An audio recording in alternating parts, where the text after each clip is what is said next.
Because understanding great literature is better than trying to read and understand yet another business book. On the Leadership Lessons from the Great Books podcast, we commit to reading, dissecting, and analyzing what we believe are the great books of the Western canon. You know, those books, from those authored by Jane Austen to plays authored by Shakespeare, and everything else in between, that you might have fallen asleep trying to read in high school. We do this for our listeners, the small business owner, the entrepreneur, the manager, or the civic leader who doesn't have the time to read, dissect, analyze, and even leverage insights from great literature to execute leadership best practices in the confusing and chaotic postmodern world we all now inhabit. Welcome to the restoration of the best of Western civilization here at the intersection of literature and leadership. Welcome to the Leadership Lessons from the Great Books podcast. Hello, my name is Jesan Sorrells, and this is the Leadership Lessons from the Great Books podcast, episode number 179. Now, traditionally, we would open up with a quote from our book or an excerpt from our book, but because our book that we are covering is so new, instead, what I'm going to do is I'm going to summarize the introduction from this book, and then I'll give you the author and the title, along with some of my own thoughts before we welcome our guest to the show today. The book that we're going to discuss, that we're going to break down, begins with an introduction that begins with the title, Why Write About Race? And in this introduction, the author makes an assertion talking about his background, his racial background, his ethnic background, and how his ethnic and racial background guided him in particular to a conference when he was in his early teenage years, where an ideology was espoused that was absorbed by conference attendees. And this ideology focused around the victimhood, in his opinion anyway, of race. He always thought that his race was a neutral fact, irrelevant to his deeper qualities as a human being. As a matter of fact, he frames race in general throughout the book as something that is not necessarily intrinsically interesting, but may present an ideological construct that other people can pour their ideas, their thoughts, and their particular unconstrained visions into. The author then proceeds to go through his introduction and talk about how he went to Columbia University. And at Columbia University, he was asked during orientation week to divide himself. Well, the class was asked to divide itself by race and discuss how we either participated in or suffered from, quote unquote, systemic oppression. This huddling, this orientation act led to more confusion, and ultimately, during the course of his work and the course of his studies as an undergrad at Columbia University, led to him beginning down the path that led him to rejecting ideologies that he has talked about in the book that we are covering today. And so, we're going to talk about, just in time for Black History Month in America, today, on the show, The End of Race Politics, Arguments for a Colorblind America by Coleman Hughes. Now, when we think about race and when we think about ideologies around race, there is no area more ripe and more sharp for conflict and disagreement. Matter of fact, I'm going to bring up a conversation that Dorollo and I had a couple of years ago about Malcolm X, where I raised some points that I think Coleman Hughes's arguments represent the clearing at the end of the path on some of those arguments, and they represent a new way forward into the 21st century. Coleman offered up and opened up his introduction with this quote, and I love this. This is going to be the anchoring quote for our show today. He said, "I've always found race boring." As do I, Coleman. But myself and my guest today, we're also part of the tail end of a generation that benefited from the efforts of folks who came before us. And those acts, as beneficial as they were, can sometimes act as an anchor, at least in my life. I don't know about my guest's life, but can sometimes act as a psychological, sociological, or even cultural anchor that prevent us from moving forward in all the ways that the author of our book today, Mr. Hughes, who is a generation younger than both of us, has decided to completely cut himself off from and reject. This vision that is put forth by those who insist that colorblindness is not a thing is one of a relentlessly unsafe, illegal, and immoral social order. And unfortunately, it allows people with all the resentment and venom of classical racists to chase clout in a way that would make David Duke himself blush. I don't hate the players, though, and neither does my guest today. I just want to know what the rules of the game are. And Coleman does an excellent job in laying out what those rules are from the perspective of somebody a generation younger.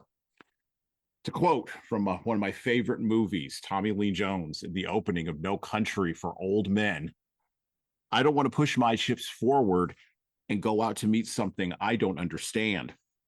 A man would have to put his soul at hazard. He'd have to say, okay, I'll be a part of your world." Close quote. Today on the show, we're going to explore the rules of the game.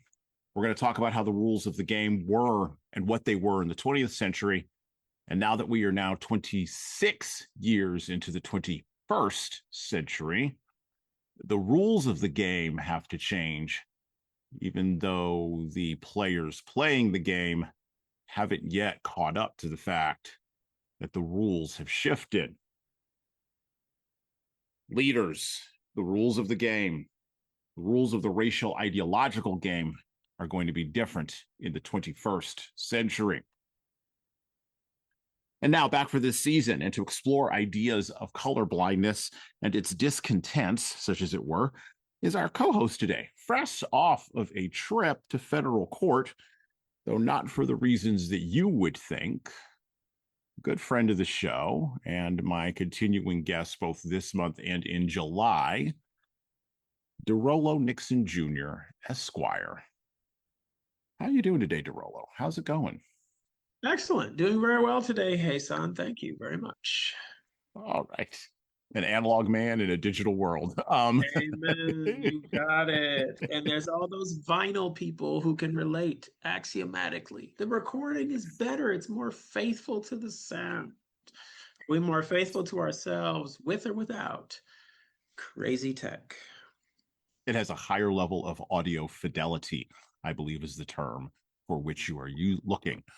But we are going to travel into the dulcet sounds, the dulcet commentary of Coleman Hughes. So before I jump into chapter 1 of this dynamic book, The End of Race Politics, Arguments for a Colorblind America, chapter 1 is called Race, Anti-Racism, and Neoracism. So before I summarize that chapter, I kind of summarized the introduction and I opened up with Coleman Hughes's line, which opens up his chapter, opens up his introduction, to his book. And I love this line. When I opened it up, I was like, oh, this is the first thing. "I've always found race boring." What do you think of that? I kind of laid out some things that I think, but what do you think of this, Dorollo? I think it's a great line. I don't find race boring. I find race perplexing. And so it's interesting because I wonder, okay, behind it, is there going to be ennui? Why are you all not past this thing? Why is this still a concern? Whereas my approach and the critique that my approach is based on just comes from a different direction, once you recognize, and this is getting slightly ahead of myself, but in my opinion, once you recognize that biologically speaking, race is a construct, meaning it doesn't exist biologically, right? It exists Mhm. sociologically, not biologically. To me, that's an important point of divergence. Mhm. Because once I know that at the end of the day, like clothing, someone is putting it on you and you can take them off.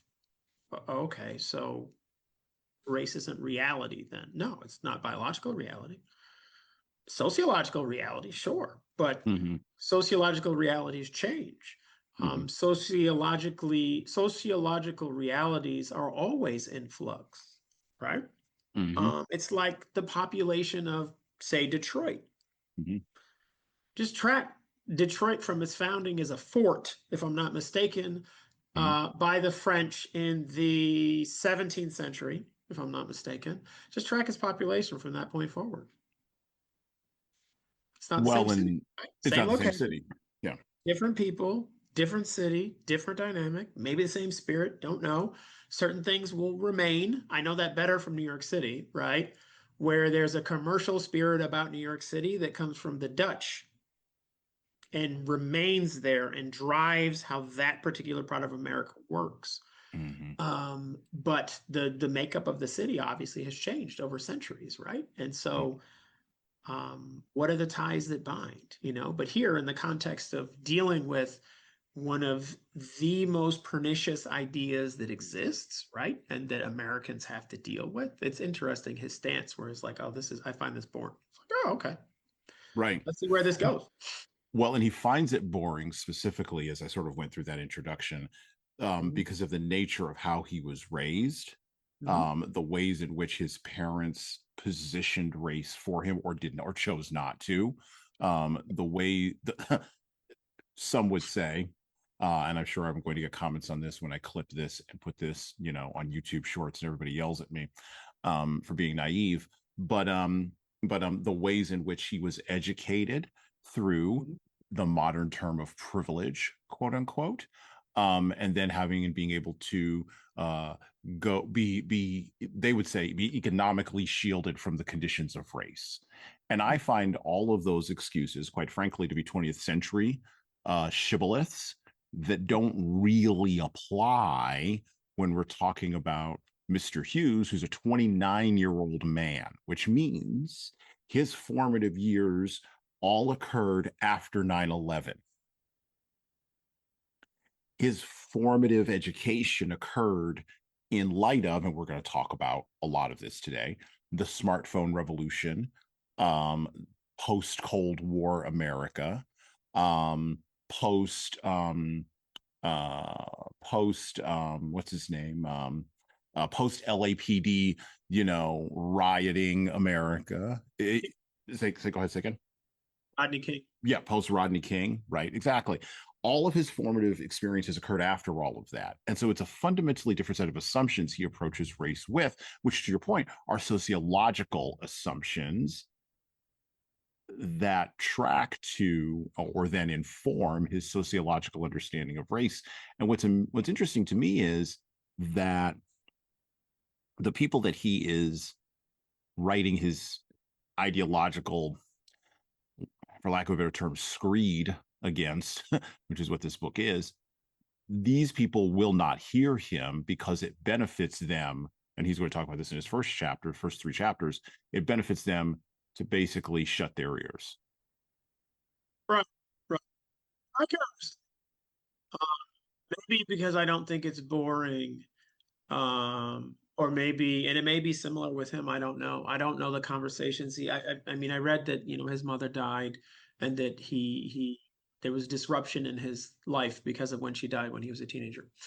I sympathize. And so I don't know what conversations he has with his father, with father and mother's siblings, right, grandparents on these issues. I have decades worth of experience arguing on these issues with, older Black parentals, right, and parental types. And so I did air quotes for y'all who are listening.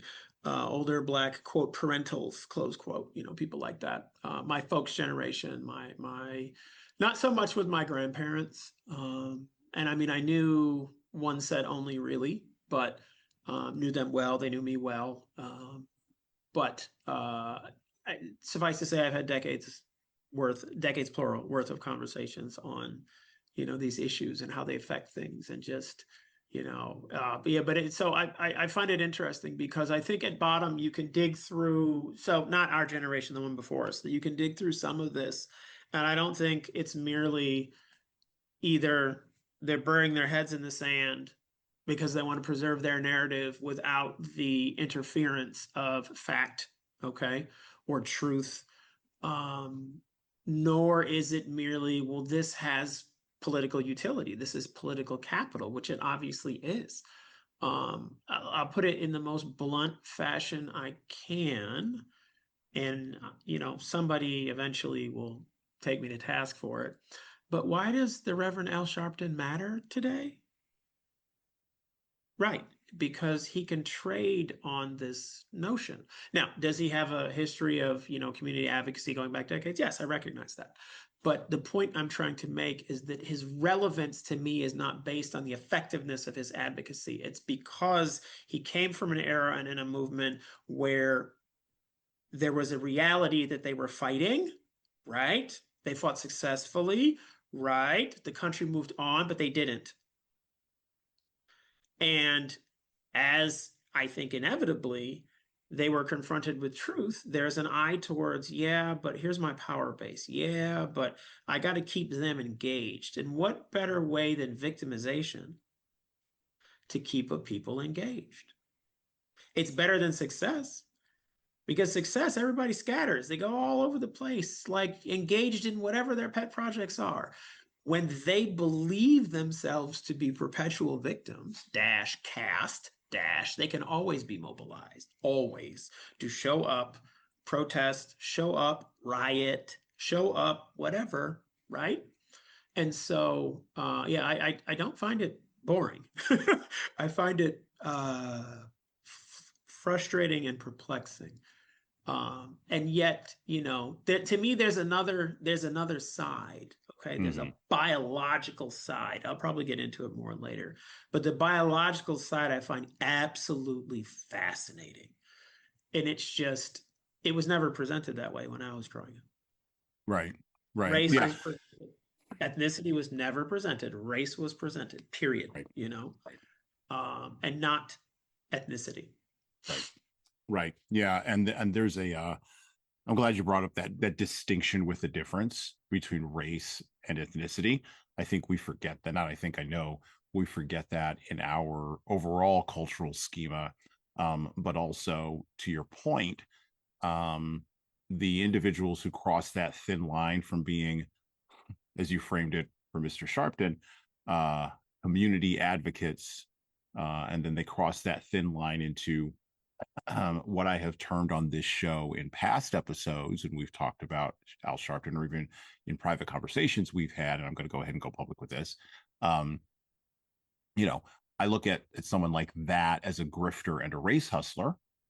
I think that crossing that thin line, there's a thin line, as Bubs would say in The Wire, between heaven and here, right? And it's that thin line, and it's the crossing of that line, I think, that Coleman's generation saw in multiple ways or was protected from, and now has no cultural glue on him. And by the way, Coleman's 29. Oh, sorry, go ahead. He's young. There's no common frame of reference. And there's no experiential common frame of reference either. Right.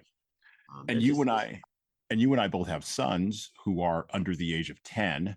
I think that those sons are going to have even less of a common reference than even Coleman does. Mm-hmm. And that gets to something else that we're going to talk about today, which is, we brought up in the episode on Malcolm X, what are Americans going to, what do Black Americans do when they've actually won legally all of the things they asked for? The deeper question, of course, is, what are you going to do when you've won, let's say, 60 to 80% of all of these sociological and cultural things you've asked for? What do you do? This is the compelling question, that my challenge to all those the neo-racists and the anti-racists out there. Here's my challenge to you. Just like I would put the challenge to Malcolm X and the revolutionaries 2 generations back. What are you going to build with your win? And if you don't have a vision, constrained or otherwise, as Thomas Sowell might frame it, then I don't know what to do with you. We can't unite in common cause if you don't have a vision. And that is where I have a problem. I have a problem with there being a lack of vision. And I think that Hughes's book, what attracted me to Hughes's book was ultimately, at the end of the day, in chapter 6, which we'll talk about this towards the end of our podcast today, he frames the beginning of a vision. And that's amazing. That's what we need today. So speaking of Hughes's book, let's jump right in. So in chapter 1 of The End of Race Politics, Arguments for a Colorblind America, Hughes makes a few points here, and I want to summarize these. Again, we're not reading directly from the book. I encourage you to go pick it up. It is on Amazon. This book was published in 2024, so it is only a couple years old. Actually, if you're interested, you can go Google or go look on YouTube where all these things happen.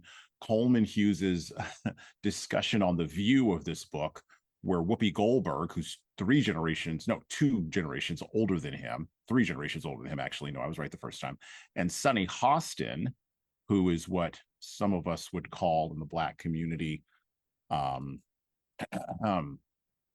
well, she's not fully Black. Let's just frame it that way, if we're going to frame it in terms of drops of Negro blood, which, by the way, he does get into this in the book. Both Sunny Hostin and Whoopi Goldberg, I believe, in the clip when he went on The View upon the publication of this book, tried to jump on him about colorblindness, and he roundly trounced them because he's a podcaster, and so he's used to having arguments with people in real time rather than having a studio audience and someone there to yell cut and reset. Anyway, go search that clip out if you want. My man Coleman lit some people up. So in chapter 1 of this book, he talks about race, anti-racism, and neo-racism. And he talks about, to Dorollo's point, he begins with the conversation about his mother. And he says, for most of my life, I saw my mother as neither Black nor white.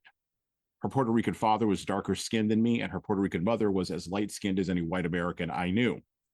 Nor did I view her as quote unquote Hispanic, a word she hated due to its association with Spanish conquest, or even Latina, though she would have certainly checked that box on a census. This is where we start the opening with an acknowledgement of where he came from. Then we go into a conversation about what is race. And he defines the word race, including the concept of race, the arbitrariness of race, which is where we get into the 1 drop rule. Why not 1/8? Why not 1/4? Why not 1/2? Why not 1/16? He also goes into the racial categories of other, to Dorollo's point earlier, ethnos or ethnic groups in the United States, including Asians and Hispanics, for whom we do not nearly get as verklempt as we do for folks who have more melanin in their skin. And he positions an idea, and it is an idea in the introduction that drives the rest of his narrative. He positions this idea by saying that we often use race as a proxy for other things we care about. For example, when lawmakers discuss policies aimed at helping the disadvantaged, they'll use race as a proxy for disadvantage. They use expressions like Blacks and Hispanics and other disadvantaged groups to refer to people their policies are aimed at helping. But whether we are talking about current disadvantages, what is sometimes called, as I used the word previously, privilege, or historical disadvantages, racial identity is a bad proxy. And then he makes the argument that I've been making at least since 2004 against all of this nonsense, that it's really hard, I'm going to paraphrase his argument, it's really hard to convince poor white people that they have privilege. That doesn't work. And by the way, our good friend and former President Barack Obama knew that it didn't work. And so in his reelection in 2011, 2012, he told the entire Democratic Party, and I quote, you can go find this on the internet, we are going to abandon the white working class male vote. We don't need it. And from 2012 to now, and I anticipate the next couple of election cycles, the Democratic Party, which is the container of disadvantaged folks, will continue to have trouble bringing its folks together. Finally, at the end of the chapter, he talks about anti-racism. And he talks about, again, Martin Luther King's I Have a Dream speech. He talks about the colorblind principle and defines what that is. And by the way, the colorblind principle, he defines it. He says, we should treat people without regard to race, both in our public policy and in our private lives. That's how Coleman Hughes defines colorblindness. No matter how you may define colorblindness or how society may define colorblindness, he's positioning colorblindness as a different way of engaging, a different rule in the game for the 21st century. He makes a couple of other points in the introduction, and then I'll let Dorollo go. He makes a couple of other points in the introduction. He says that the ideas of the purported anti-racists in our culture don't pass the quote-unquote smell test. They are clearly proxies for something else. He says the arbitrariness of race as a construct, biological, social, economic, or otherwise, acts as a cover to smother in other ideas that are at the bottom, and this is what I believe, part of an unconstrained vision of society.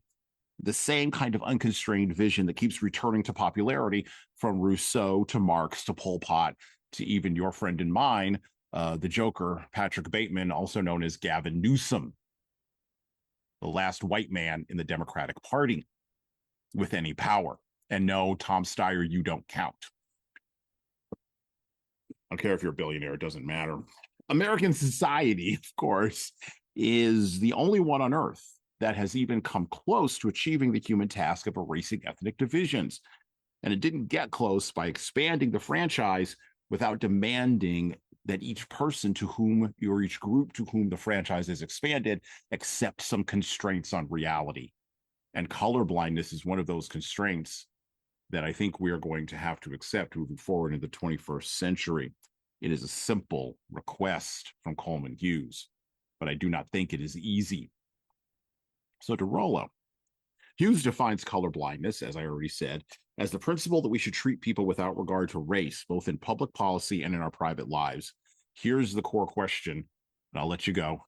Can we get there from here? Are you ready to elevate your leadership journey through exploring the wisdom of the ages? Subscribe to the Leadership Lessons from the Great Books podcast on all major podcast platforms, including Apple iTunes, Spotify, and YouTube Music. You can also find us everywhere else podcasts are available. If you find value in our episodes, please leave a 5-star review on Apple, Spotify, and of course, YouTube. We need those reviews to grow, and it is truly the easiest way to help other leaders and lovers of literature discover this show. And thank you for your support. It's not even a pivot or a dodge, it's a feint, right? And then I can counter, should we get there? Okay. Publicly speaking, I have no problem with that. I believe that's what our laws have called for since the 19th century, since the 13th, 14th, and 15th Amendments, right? And so those have been on the books for 150 years. Wonderful. So the country, meaning the government, is supposed to, and that's a dangerous, I think it's called a solipsism, so I apologize. The government is supposed to do that already. The government is supposed to treat American citizens without regard to race, ethnicity, biological sex, whatever, blah, blah, blah. And most of the time does, right? Did not most of the time 150 years ago, but most of the time does now. Great, that's wonderful. To me, that is akin to my assertion that the US government to the citizenry should only speak English, okay? It is meant in part to be unifying it is a reflection also of the historic roots of the United States in an English colonial experience along the Eastern Seaboard, and not any of the other colonial experiences that were going on as a root. They went on, yes. Are there populations who are part of the United States today that had their rebirth of freedom in the Western world from these others? No, had their rebirth, but it wasn't in freedom because that wasn't happening, which is one of the reasons why they're part of the US today. And I believe and advocate are better in the US today than they would have been if they were still part of, pick another country that either exists today or doesn't exist anymore, but was over there. So to me, they're the same. Okay, you speak this language and we don't care what you look like. Here are the rights you have and we will enforce them. Wonderful. It's with regard to private conduct where I have a sticking point and I say, well, wait a minute. Remember, I can look through, so assume race is the artificial food coloring you put in a glass of water. So when we're colorblind, we're looking through the water in the glass at something else, right? And to me, the something else that's good is ethnicity. And so I revel in ethnic distinctions, just like I revel in linguistic distinctions, you know? And I enjoy just subtle nuances in terms of what otherwise might just be slight skin shade or hue differences, how wide your nose is, how this, whatever, but just is part of something bigger that is beautiful and that enriches life. And so, you know, I think it's easier to understand with examples. So let's start with today and work backwards. So today, I went to one of my favorite coffee places in Arizona. Okay, Press Coffee. They're an amazing local roastery. They have, I think, 29 locations. No, they're not paying me to say this. They don't have plans to expand outside of Arizona, which I think is a shame because their product is wonderful. Okay. And I'm there, and it's the same baristas I see almost every day that I go, and they're wonderful. And I'm waiting for my morning coffee drink that I get. And then there's this man there, and he's in a conversation with two other people. This man is white. One of the two other people is an East India Indian woman. Okay. I live in Arizona. So if you say an Indian woman, it actually here, unlike everywhere except Alaska and perhaps Hawaii, it has like real, the likelihood of you meeting an indigenous person is much higher. And so I'm stressing that, you know, she and certainly she maybe, but her folks 100% are from the subcontinent. Okay. Anyway, so and I don't even remember the third person. He was male. I can't remember what he was, but what I'm trying to emphasize is this man is here and they're having this conversation while getting their coffee. And I watched this man's behavior with the coffee. Thank you. Okay, I'm going to go back and keep podcasting. So I watched this man's behavior with the coffee. Okay. And he was the only man in the joint who knew how to drink coffee. He got an espresso. He stood the whole time and drank it, set it back down in the saucer and walked out. I chased this man down and I thanked him for knowing how to drink coffee. And what did I do? I asked him where he was from. Lo and behold, where is this man from? Italia, where espresso was invented. So he knew how to drink it. That's an ethnic distinction with meaning. Mm-hmm. It led to a certain behavior, and even just as an observer, enriched my life. Mm-hmm. Mm-hmm. Next example, I was in Houston, Texas, over the last couple of days. Houston, which is a swamp, is one of the most diverse places I've ever been in my life. It didn't matter where I went. It was diverse. Well, what does diverse mean? Usually diverse means, oh, there's actually Black people here. Then sometimes diverse means there's actually Black people here who aren't only in subservient roles. That's another connotation of diverse. That's not what I mean, okay? Let's go back to my coffee line this morning, because then I'm going to show you what diverse really means, okay? What I see there are two Latinas, and everybody else is white. They're male and female. Oh, is that diverse? No idea. Let me show you what it would have been like in Houston. Okay.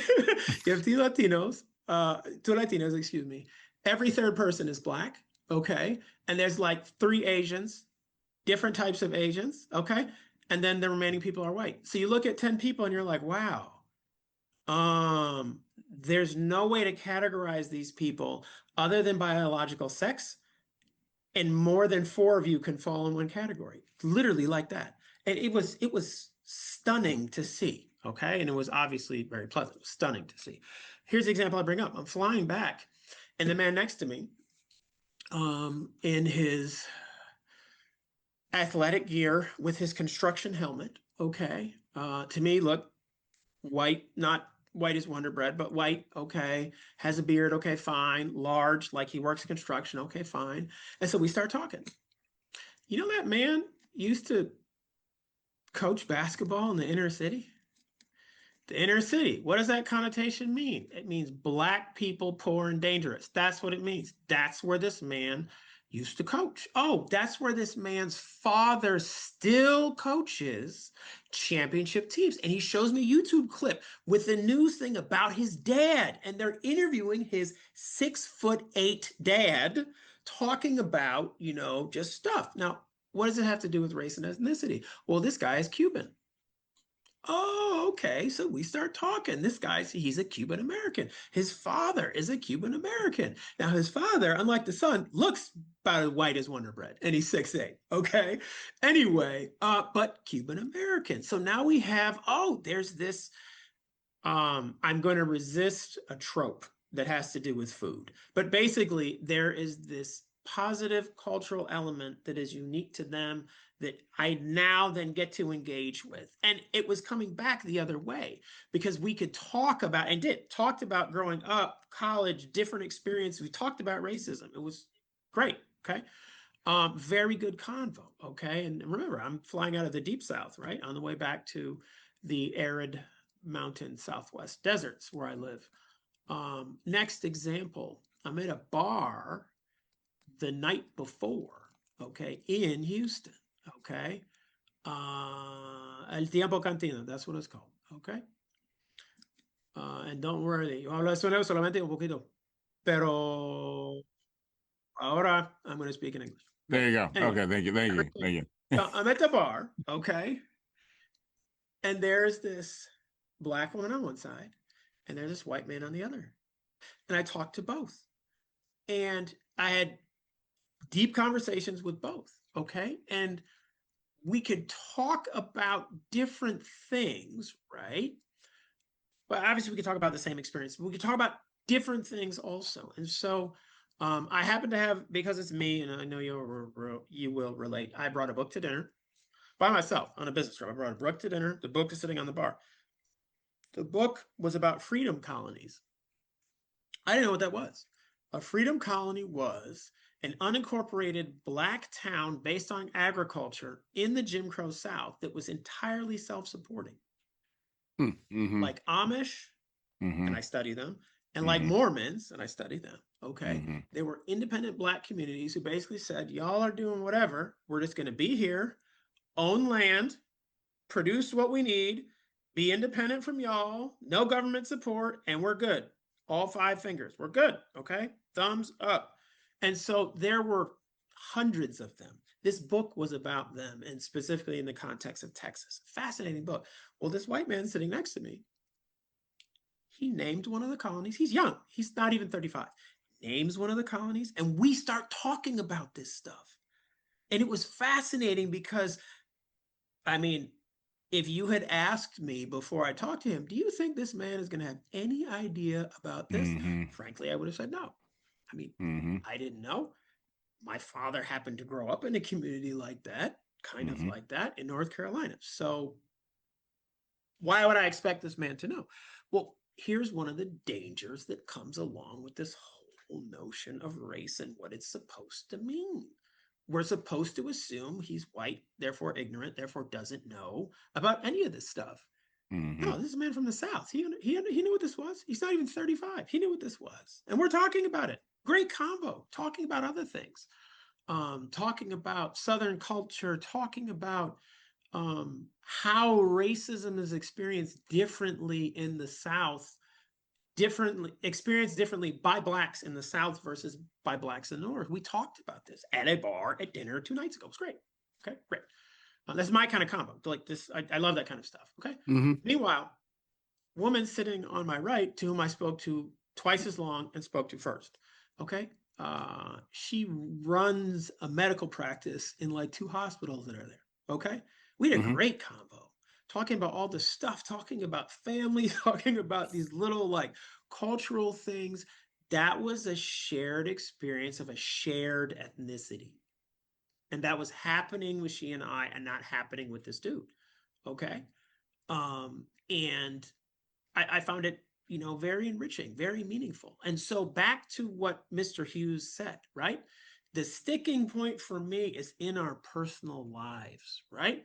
Because I don't believe that a private citizen needs to approach his or her relationships with, as it were, glasses that render him or her colorblind. Okay. And certainly if it's colorblind and values neutral, like, no, colorblindness itself is a value. That's one thing. But to me, it's still like water in a glass. It's a transparency that allows you to see the content of the character, because that should be the driver. Okay. If I want to hang out with you, and this is, it's weird because this is 1A and 1B. If I want to hang out with you, here's the character I want. And I'm not connecting with you because of how you look.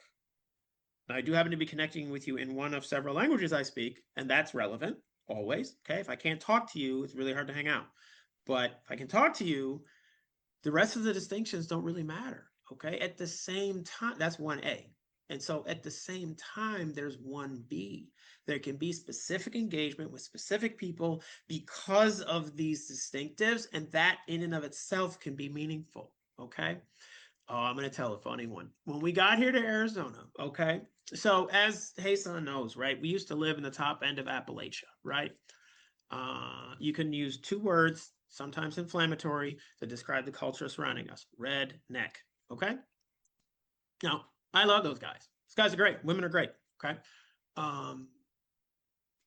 We were able to engage with and enjoy and see some of the cultural patterns that happen among people who certainly self-identify that way, and other people would throw them in that box. But there's a lot of self-identification with that label that works and that I find to be legitimate. Anyway, so we come here and we meet this couple. Our kids go to preschool together. Okay, they got a bunch of kids. We have a bunch of kids. Okay, fine. Well, they invited us to a party for some of their kids. Okay. This is during COVID, but this is Arizona. So nobody's masked. We're there, loving it. Okay. Love being free. One of the reasons we moved during COVID out of oppressed New York State. Anyway, so we're at this party. And dude, I've never seen some of these things, and I attribute it to that culture in a good way. Okay. I'll literally, we go, and your normal party interaction, whatever, nothing untoward. And then they have this slingshot. Okay. I'm not even making this up. I can see it right now. They had a slingshot. And the bucket part of the slingshot is large enough to fit a kid in. Okay.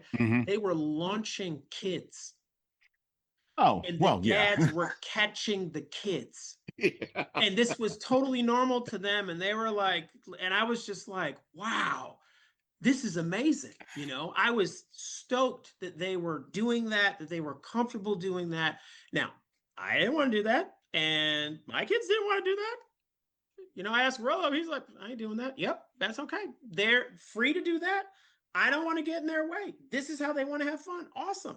It was a highly enjoyable party. Okay. But I remembered that. And I remember saying that I love this. I love that they will do this, And so I don't want to cast a vision for an America where people in their personal lives are literally trying to avoid or downplay these distinctions that help make us who we are, these distinctions that help make our groups who our groups are, distinct from other groups, okay? And I don't believe it's necessary with all those distinctives I still think even with all those distinctives, a unifying vision of what America is can still be cast. That there's some tension. It's not oppositional. It's not even friction. It's just like this. It's like a counterweight, right? So there are those who would argue, and Mhm. this is why I let you go on this for a little bit, because I wanted to get the whole thing out there. Um, Thank you. you're welcome. What you're talking about is freedom of association as guaranteed to us by the United States Constitution. Mhm. And freedom of association at a legislative level, there are those who would push back on you, Mhm. has been abrogated by the presence of, to your point, the 14th Amendment, and then following on from that, the Civil Rights Acts, both in the 1960s and the 1970s, and freedom of association has been abrogated by the Common Law Act of Title IX. And that Mhm. all of these acts, and even Hughes argues this in parts of his book, all of these acts, these legislative acts, Mhm. erode the ability for what you are describing to happen in a culture, particularly when corporations, particularly large corporations, get involved in, like they did post BLM, post 2020, get involved in cultural shaming and seeking to culturally norm people. Case in point, I'm maybe at a football party, right? Not the Super Bowl. Let's just say a football party, right? I'm at a football party with a variety of friends that I have freely associated with. And in the end zone of the product that I'm consuming is a sign that says end racism. Who exactly is that targeted towards? Now, the answer to that question, we know. We know precisely who that is targeted towards. It is targeted to the aforementioned rednecks with the children in the bucket who were catching them at the birthday party that you went to. That's who it's targeted towards. It's the message is also targeted towards, to your point about victimhood in an earlier segment, it is targeted as a method of sort of making me feel good that something is happening about racism from this massive corporation, and actually it's a nonprofit, folks, of known as the NFL, right? And while I think most people, to their credit, the people who make $30,000 to $50,000 a year in this country and are the vast majority of people, I think most people ignore all of that and they just go and live their lives. It elides right past them. But where it shows up, and I think this is where Coleman is getting to, and I think he's got something here that we have to acknowledge. Where it impacts them in their private lives is when they go out in private association with these corporations via their money. And now these corporations aren't holding up their end of the deal and are lecturing to them about what they need to think about or how they need to behave or who they need to associate with in their private lives. I don't need a lecture from LeBron James about race. I need LeBron James to shut up and dribble, shoot the rock, work on that, LeBron. I don't want to hear about what you think about race until you can go to China and talk about race when you're putting on an exhibition or talk about the communist government in China. And you would never dare to do that in China. If you were putting on an exhibition in Saudi Arabia, you would never dare to speak out against Islam because in those societies and cultures, they don't have, yes, freedom of speech, and you know it, but also there's a venality of greed underneath this about where the funding for a lot of these places is coming from. And that venality combined with the corporate messaging is what I believe Coleman and his entire generation are perceiving, because to your point about fragmentation earlier, they don't see the differentiations in mass organizations and institutions. They just put the government and Walmart and the NBA and LeBron and you and me at a certain class level and education level all in one bucket, and they just say, this is the thing, don't lecture me. And I think that's part of the new rules of the 21st century. And I think when he's talking about public policy and in our private lives, I also hooked on the private lives part for exactly the reasons you hooked onto it at first. And then I thought, I think he's getting at something deeper here. I think he's getting at the knock-on effects of the Civil Rights Act. I think he's getting at the knock-on effects of Title IX. I think he's getting at the knock-on effects of the 14th Amendment around this area of free association. Because if we got rid of the Civil Rights Act tomorrow, it isn't as if these corporations are going to go and somehow hire a bunch of white men. That's not going to happen. They're going to continue to claim in their policies that they do not discriminate against anyone. As a matter of fact, they're going to double down on specifically picking diversity hires, and they are going to label those folks that they hire as diversity hires, and then they're going to put them in the cubicle next to me, and that impacts my private association with that person, because my private association at a certain point stops being public when I have to do work that the private organization is paying me to do.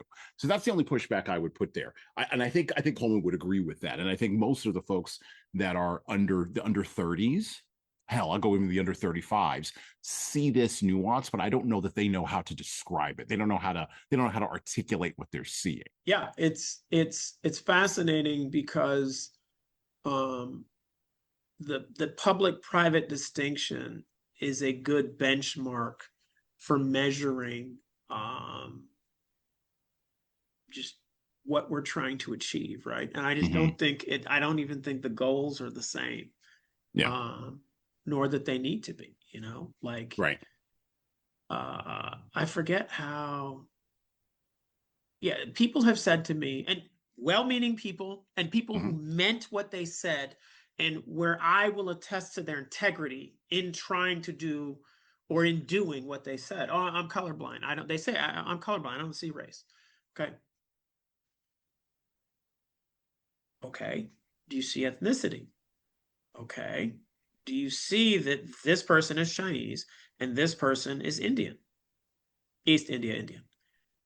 Or do you just see two people? I don't see two people.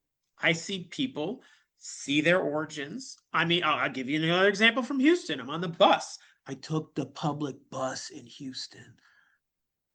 And I only had to give $5. I only had to give $5. Okay.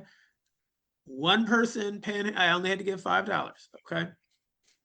The bus driver is a brown-skinned man with a long beard, mostly white, some gray, a little bit of some darker color, but it's basically dark gray, light gray, and white. Okay, no mustache, and his hair, I mean, it's probably a few inches long. Okay, balding, and so I look at him, and it's like, oh, okay, obviously he's Muslim with the no mustache. All right, so he's probably from Pakistan or Bangladesh. And I looked at him, and I said, okay, he's a little light, so I guess Pakistan. So I said to him, apropos of nothing, I looked at him and I said, hi, sir, Rawalpindi. And he says, no, I'm from Bangladesh. And I'm like, that was my next guess, Dhaka. And he said, it was the same country before 1971. In other words, when he was born, it was the same country, so I was right. Now, I can see this man's origins. It's like, it's beautiful. It's like a gift. But to me, that's part of there's meaning in that, and there's part of the exchange. And so this man now understands that I understand where he's coming from, and that means something. Our engagement is enriched by that. You know that we have other ways for you to engage with this show, right? We have bonus episodes featuring interviews with interesting guests, working, thinking, and of course writing at the intersection of leadership and literature. We have shorter episodes, 15 minutes long now, relaunched for this season, featuring introductions of our books and the background of our featured authors, from Augustine to Jane Austen and Ernest Hemingway to Joan Didion. So, listen, subscribe, and check out those other formats, and tell all your friends in leadership and literature about this show. Okay, so we're in this spot, right? And I agree, like there's some things we have to wrestle with in this idea, this term colorblindness. And Coleman describes in the second chapter of The End of Race Politics, Arguments for a Colorblind America, the real history of colorblindness. And so he does the deep dive into the 14th Amendment. He covers Plessy versus Ferguson and how that led into the civil rights movement. He also talks about, particularly in Plessy versus Ferguson, he mentions the lone dissenting opinion being written by Justice John Marshall Harlan. It contains what is probably the most famous reference to colorblindness in American law, and Dorollo will know this as a lawyer. Quote, "Our Constitution is colorblind." And by the way, this was in 1896. 1896. "Our Constitution is colorblind and neither knows nor tolerates classes among citizens. In respect of civil rights, all citizens are equal before the law. The humblest is the peer of the most powerful." Close quote.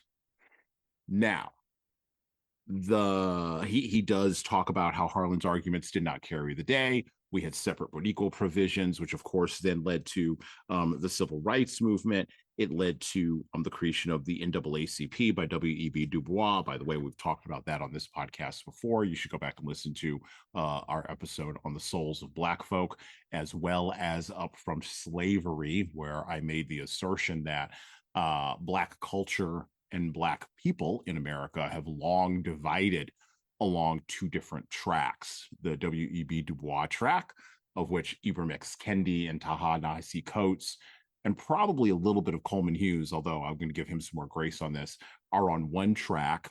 And the other track features Booker T. Washington, which was a track that was first laid by Frederick Douglass. And so from Frederick Douglass, you go into Booker T. Washington. And from Booker T. Washington, you get to guys like, quite frankly, like me and Dorollo, who have to work for a living. And that fundamental distinction of class, of having to work for a living rather than making money off of ideas or off of grifting off of ideas or hustling ideas, is something that creates a profound split in Black American, or did create a profound split in Black American culture in the 20th century. And I think that split is going to be resolved, or is in the process of being resolved, very quietly and underground in the 21st century. And Coleman Hughes is on board with that. Then he finally talks about, in the chapter, he closes out with this idea of reverse racism, and how the advocates of this of the idea that colorblindness was, quote, "a cynical invention of white conservatives," close quote, or a Trojan horse for white supremacy, close quote. He makes the point, Hughes does, that they are using these efforts to tarnish colorblindness as invalid. And as a matter of fact, he says that appeals to common humanity that came through folks like civil rights leaders like Martin Luther King Jr. and Bayard Rustin, at the moment when civil rights were achieved, were immediately abandoned by the same folks who had previously championed those ideas. By the way, he quotes from Dr. King, several quotes. He closes out this chapter, several quotes from Dr. King, including, in an effort to achieve freedom in America, Asia, and Africa, we must not try to leap from a position of disadvantage to one of advantage, thus subverting justice. We must seek democracy and not the substitution of one tyranny for another. Our aim must never be to defeat or humiliate the white man. We must not become victimized with a philosophy of Black supremacy. Or this quote, also from Dr. King, properly speaking, and I like this one for a whole series of reasons, properly speaking, races do not marry. Individuals marry. And another quote from Dr. King, as I stand out here and look upon the thousands of Negro faces and the thousands of white faces intermingled like the waters of a river, I see only one face, the face of the future. Hughes, of course, points out that the neo-racists would ride on the coattails of Dr. King and Malcolm X and Eldridge Cleaver without actually reading the quotes or pursuing the dream that those quotes lay out. Now, look, I think the reason we can't have nice things in this country is because we can't actually get our arms around colorblindness in the way, in the nuanced way that Dorollo even described it in his examples from his travels in Houston, and from his going to the coffee shop in Phoenix, and from even being on the bus. Which, by the way, many of you don't realize this, being on the bus is a sign that Mr. Nixon has decided to walk among the proletariat, at least for a moment. I got on this bus, and man, it's weird. It's just like it. You have to know your city, because you can get on buses in cities, and it's a normal transactional transportation experience. And then there's the reality that is most of the country, which is if you are on a bus, you got a problem. And so there I was on the bus. Hey, I could have Ubered, but it's me, so I didn't want to. But it's you. I took that bus once. And I got back via Uber. Let not your class privilege show. So the question becomes, according to Hughes, right? And this is the tee up question for going into our next session here. According to Hughes, scholars of the civil rights movement have dismissed the idea of colorblindness as a quote unquote Trojan horse for white supremacy. Why would such people do this? Why? If you look at how they frame the notion, fear is pregnant in the expression, okay? And so it seems to me a fear-based response, right? And the fear, I think, operates in two directions. It's a fear that this oppression that we were dealing with eons ago, or we were actually dealing with eons ago, would return, unless the fusion of Blackhood and victimization stays together. And, that itself is a contentious notion. And I believe that itself is a lie. And so they don't see it that way. They see it as reality, but it is fundamental to their reality. They must continue to have not just a framework for Blacks being victims and white people being oppressors, but everybody else has to have that framework too.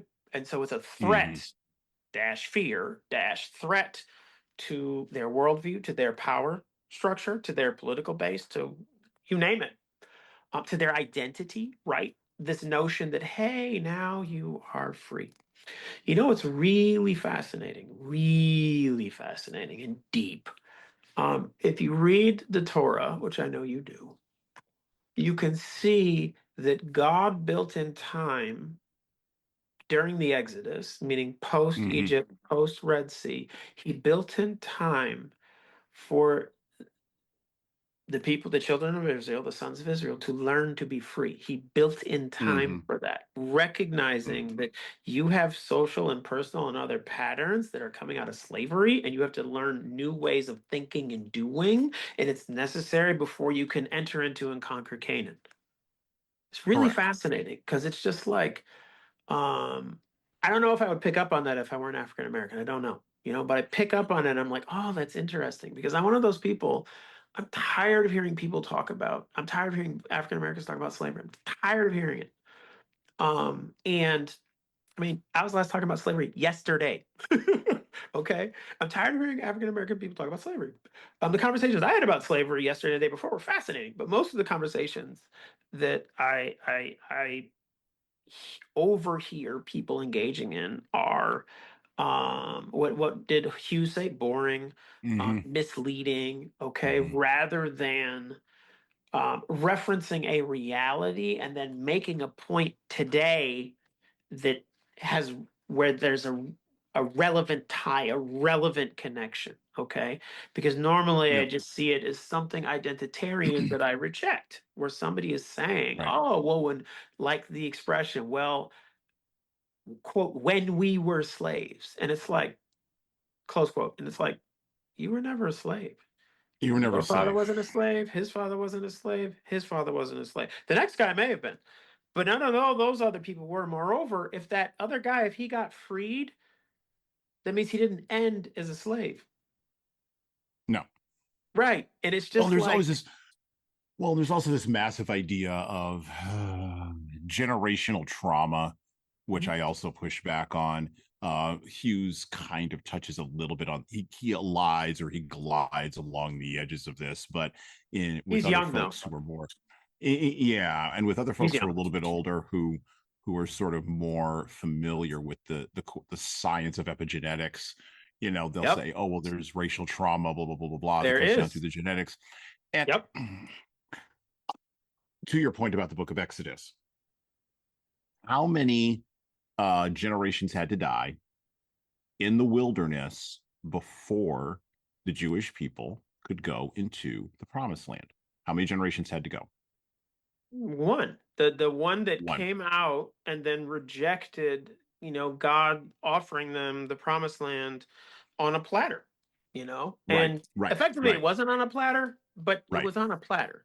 It wasn't right, on a platter because they had to fight all these people. It was on a platter because God was with them and he said, right. I'm going to give you victory. Okay. Absolutely. You have to Okay. play basketball against LeBron, but I'm going to give you victory. Okay. That's Let's fine. play right That's fine. now.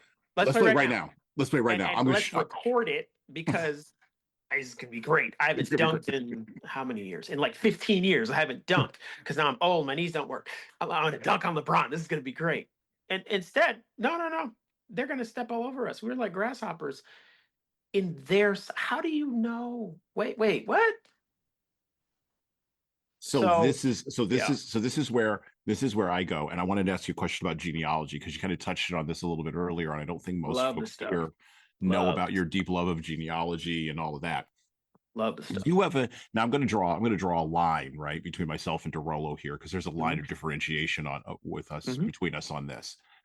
Dorollo is absolutely 100% fascinated by genealogy.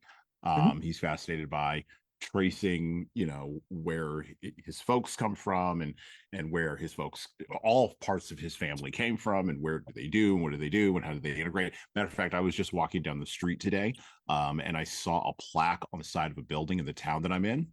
That said that where the person who put the building up was a lawyer, and the lawyer's last name was Nixon. And I thought, knowing that we were going to have this conversation today, I was like, I wonder if Mhm. Dorollo knows who that person is. And I bet you Dorollo knows somehow, could figure out if I gave the name, and I'm not going to do that right now, but could trace the name because that's how deep he is. And he's laughing now, but he's true that this is how deeply, truly he is into genealogy. He is reaching out to people in other countries who have never met him before, saying, "Hey, you're my 243rd cousin. What are you doing there?" Okay, this is the kind of guy Yep. that Dorollo is. I want to Yep. draw a very clear Yep. like frame for folks here, right? Yep. But And seventh. But yes, seventh seventh, cousin. Yes. seventh Yep. cousin. Okay, all right. Yep. And by the way, I met a couple of Dorollo's cousins. I've also met some other folks in Dorollo's family, and his They cousins were are first cousins. first cousins. And there's a difference between a first cousin and a seventh Oh, cousin. is there ever? Yes. Yep. Such as it were. Yep. Anyway, now that's Dorollo. Full disclosure, I fundamentally, at this point in my life, lack an interest in genealogy because I got enough problems right now. And none of those folks are helping me solve any of these problems right now. Matter of fact, all of them are dead and they can't Uh-huh. help me. They don't speak into my current existence. A, because they're not here, but also B, I don't engage in ancestor worship. And C, and I'm not saying that Dorollo does either. I'm not framing that in that kind of way. I want to be very clear on that. I'm not casting aspersions on Dorollo's love of genealogy. But the third reason is the people in my family who have explored genealogy have done so because their identity was not, and this is going to sound proud, and I don't want it to come off that way, but that's what this is going to sound like. Their identity was not as solid as my identity is in where I place my identity, which is in, by the way, the power and salvation of Jesus Christ. If I put my identity there, that's the rock on which I build. That's the cornerstone. That's the thing all the way down at the bottom. And so anyone who comes along can never take away that identity from me.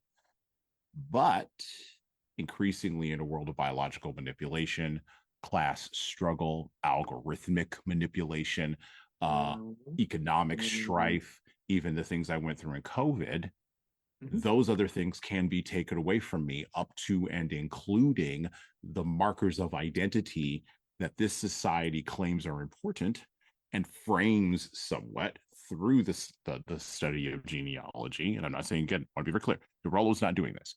This is what I see on my end. And so I refuse to play the game. That's my conclusion. Now, in 20 years, maybe I won't refuse. Maybe in 20 years, I'll have a change of heart, and then I will go seek out Dorollo because I have a resource here, and he will tell me what to do, and he will tell me how to go do the deep dive, and then I will go find the things. I'm saying all that to frame this question for you. As a purveyor of genealogy, I have now set you up as the expert on this show of how to do this.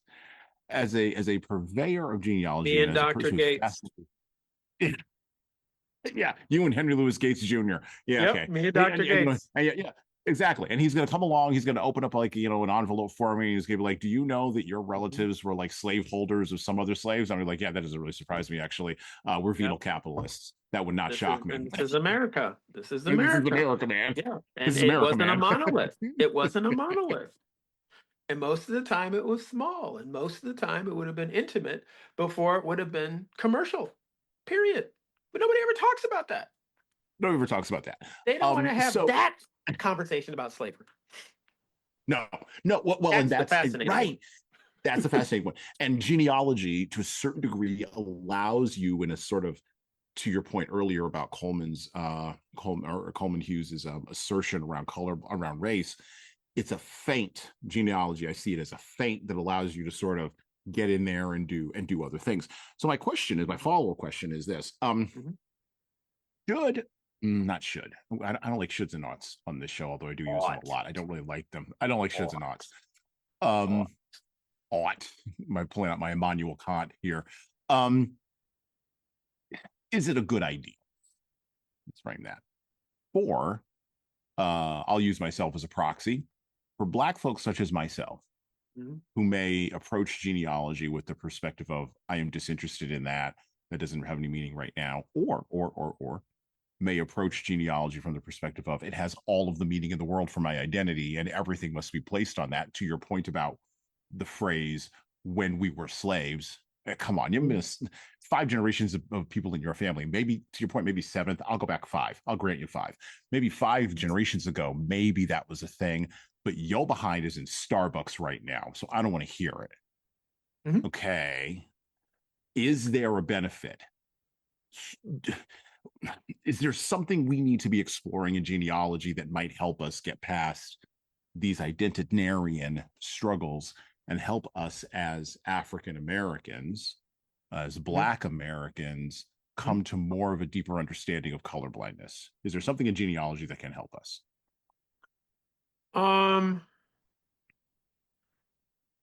Yes, because at the end of the day,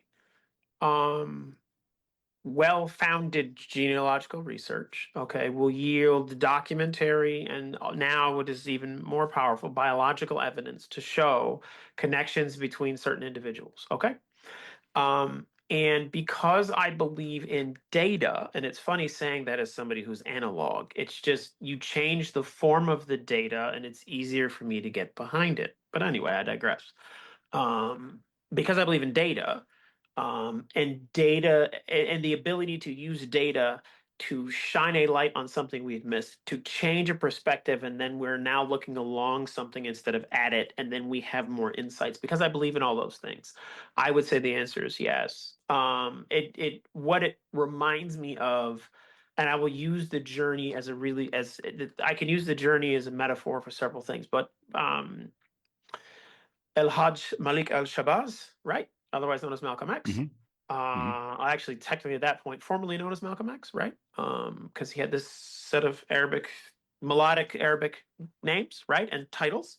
He did the Hajj, so he's Al-Hajj, right? But anyway, when he traveled to Africa and then to go to Makkah in Arabia, right? In Saudi Arabia, it was paradigm shattering for him because he came out of a biracial, monocultural, bi-religious context, right? That was racist. And he left it and encountered people and had experiences that showed him that his racism was wrong. From a data perspective, it showed him that the data inputs he had been getting were faulty, that it did not compute, that he was hanging out with Muslims who were white as Wonder Bread and black as coal. And they were all brothers. And if you know anyone like, believe his name is Dumani Washington, the Reverend Dumani Washington. He's a big black Israel partisan type. I like him a lot. And he talks about, he would critique that and would show, well, this is what was going on underneath. Here's the unspoken class structure within Islam and all this. And he's correct. Like, that stuff is there. I'm not trying to discount that. It's just for Al-Hajj Malik al-Shabazz, it was paradigm shattering to encounter people who didn't look like him, who treated him like a brother. Okay. Now, this is something that happens to us, you and I, every day. It happens to our kid every day. But that did not happen to him every day in 1964. Certainly not where he was, okay, doing what he was doing. So then he goes to Africa, goes to, Makkah, and then he has these experiences, and it's like, wow, change his paradigm. And so he returned a different person, okay? Now, do I think that his experiencing this unity of brotherhood of people who don't look alike helped him then return to America and not make meaningful distinctions in his behavior towards others? Yes, I do.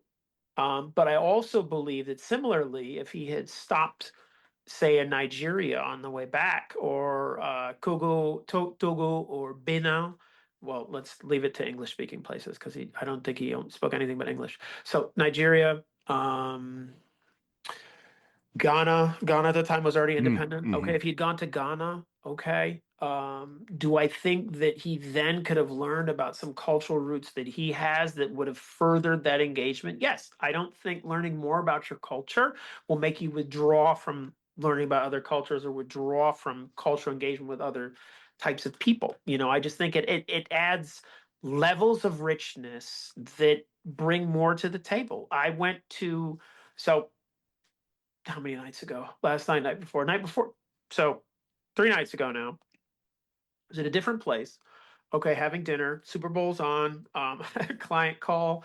So I got to upcharge, which was good because I had to do work during the Super Bowl. But anyway, woman next to me, we're talking, and the first thing we could bond over were kids. I have 4, she has 6. Super excited, and funny because she says she has 6 and she goes like this, like high five, like give me a high five. And I was 1000% on board with that. It's totally like same spirit, right on board. Okay. If you had asked me what this woman's ethnicity was and we were in Chicago, I wouldn't have known what I would have answered. We were in Philadelphia. I don't know what I would have answered. If we were in New York, I might have given the same answer generally as an ethnic group, Hispanic. Okay. But because we're in the Southwest, and even though Houston is almost South by Southwest, right? I still might have gotten that right. Okay. But turns out woman's husband is Nigerian. Okay. So then we're talking about that and talking about food she makes because he's Nigerian. She's female. She's doing the cooking. Okay. Culture reality, people. Then she's making all these foods, literally foods from her husband's culture, just all this food, and we're showing each other photos, all that stuff, blah blah blah. Anyway, she recommended one restaurant, and then the following day, I went with my client to that restaurant for lunch. Okay, why do I bring this up? It's called Chop and Block. Okay, amazing food. I had some stuff called buka. It's Nigerian. It was awesome. Okay, it was amazing. Anyway. Here's what's weird, okay? My favorite dish my mother made growing up for me is a form of that. Largest block of my mother's DNA from that same country. Is that an accident? I don't know, but I find that profoundly fascinating. Okay, and I didn't think about that till right now. I thought about, it's the same, but now it's like, think about it with that added layer of the DNA input. And it's like, okay, got it. Anyway, In that restaurant, there were all these different types of people. All these different types of people. So you find out more of who you are, bring yourself to the table. It's easier to be colorblind. It's easier, I think, to be colorblind and at the same time enjoy the cultural richness that's around you. Okay? Like, it's just, it doesn't have to be like this. It doesn't have to be when I think about I'm going into a fight and I look and here's my buddy who's a Viking descendant, okay? Yeah, I want him in the fight. That doesn't have to be in tension with I look over here and here's this brother from South Africa and it's like he's Zulu. You can talk to the British about fighting Zulus. Right. Right. Yeah. It's like you can talk to the British about fighting Ashantis. And just like you can talk to Italians about having to fight Abyssinians, beating them, right? Right. It's just, they don't have to be in tension. I don't have to choose one over the other. I can have both. But if I don't know about those last three, I can't have both. Then all I have is the Viking, right? There's nothing wrong with the Viking. I mean, horrible, marauding, raping. Okay, but in terms of like an image of a warrior, perfectly fine. It's just there's other, and they all come together, and it's like, well, what about the terracotta warrior? What about the horseback, Mongol that they tried to keep out of Tatar or Mongol? They tried to keep out of, out of the Qin, China. right? Out of China, right? Who then built the biggest land empire like ever. Come on. Order my latest book, 12 Rules for Leaders, The Foundation of Intentional Leadership, co-written with Bradley Madigan. This book offers insights, ideas, and presents a framework for addressing the most pressing leadership challenges in the postmodern leadership landscape we are navigating today. Pick up the paperback, hardcover, or ebook everywhere you buy books, and leave a review on Amazon. And thanks. Well, and we run into this kind of dynamic on the show, and we talk with our more regular guest host, Tom Libby, who also has Native American in his background, right? And so when we talk about Native American experience, one of the pieces that he brings to the table is a deep understanding of, to your point, warrior cultures. So actually last year we were talking about warfare and war making. We talked a lot about, and we'll be doing the same thing this year. We're going to cover the book Empire of the Summer Moon by, I believe it's S.C. Gwynnon. I believe I'm saying that correctly. And yeah, he's great. He's a Texan. He's great. That guy's great. I've got his book. He's great. That guy's great. And the level of understanding that the settlers here, coming from the East, right, and of course coming from the American South post Civil War, the level of understanding they had about what they were dealing with the Comanche, and just how powerful those warriors were,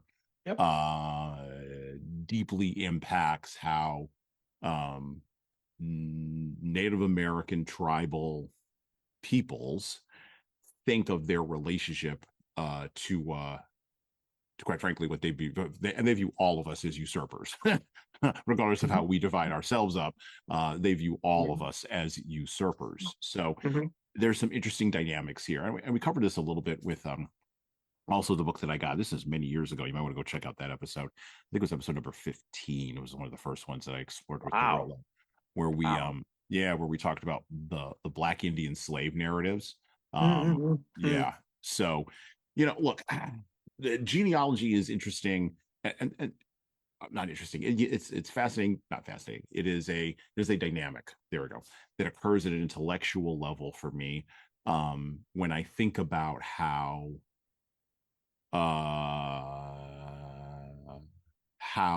in America the thing that it elides for a lot of us is this thing of class. And so Hughes does bring this up in the book, and talks about this in chapter 3. So let me sort of push on through, because we want to. That's pretty early. How many chapters is in the book?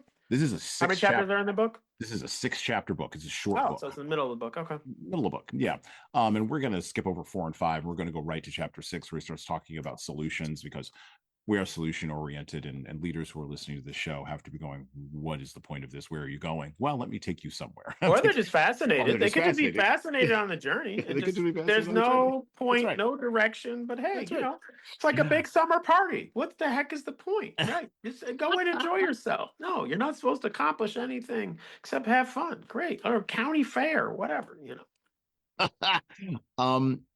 Hughes talks about in chapter 3 elite neo-racist institutions, and he opens up with this idea. He says the neo-racist in-group, which he identifies neo-racist as the people who are promoting anti-racism as a function of how America should view or should be opposed to the white supremacy of colorblindness.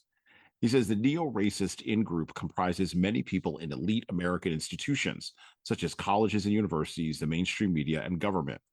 They've used the cultural power of these institutions to disseminate neo-racist ideology. And then he shows, as the Gen Zers might say, he shows the receipts from tweets that people have tweeted. Yeah, I do know some things about Gen Z, from the tweets that folks have tweeted all the way to the New York Times articles and headlines that have been written over the last 10 years. To the ways in which the government has passed stimulus packages. As a matter of fact, he brings up in a damning paragraph at the beginning of chapter 3 this idea here. In March 2021, Congress passed a $1.9 trillion stimulus package, the American Rescue Plan. Section 1005 of the plan included $4 billion of aid for farmers with debt, but not just any farmers, only non-white farmers. Farmers with debt were to receive $0 of aid. Some of these white farmers faced foreclosure during the pandemic recession. They reasonably expected that if their government was going to distribute aid to farmers, it would do so according to who needed it most. They were understandably angry to learn that the government was distributing it instead according to skin color. Some of them sued the government, and the court ruled in their favor, or a court ruled in their favor. Distributing aid according to race, it said, was unconstitutional. However, the New York Times coverage of this episode didn't blame Congress or the Biden administration for passing a bill that was both racist and unconstitutional. Instead, it spun the story in a way that blamed the indebted white farmers, portraying them as angry conservatives who had ruined a noble government program and left black farmers in the lurch. Close quote. By the way, he shows more receipts in the Restaurant Revitalization Fund from the Centers for Disease Control and Prevention about the COVID vaccine and to whom it was to be given and to whom it was to be held back from. Neo-racism in education from Yale University's Child Study Center, and of course, university administrators that have allowed talks to be delivered with the titles such as The Psychopathic Problem of the White Mind. Racial segregation on campus, in particular, the presence of segregated dorms, study programs, clubs, and even graduation ceremonies. Can you imagine the riot, man? If there was the psychopathic problem of the ghetto black male, can you imagine? The country would burn down. He shows the receipts. He delivers it in page after page in chapter 3. And his point is from K through 12 education all the way to who gets shot by cops.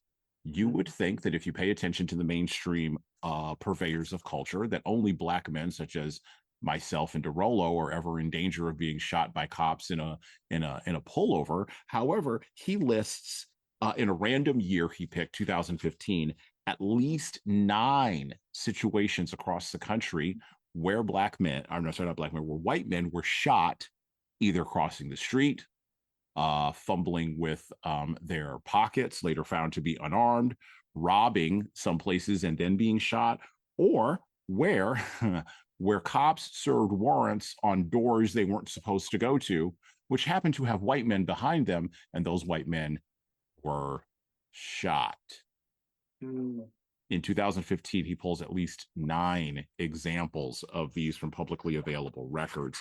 And then he closes, of course, with the infamous 1619 Project and, as he puts it, woke washing in Hollywood films. And his last paragraph in chapter 3 is this. You'll like this. Neo-racism was once a fringe ideology believed by a few radical academics and activists, a belief system without any real currency in wider society.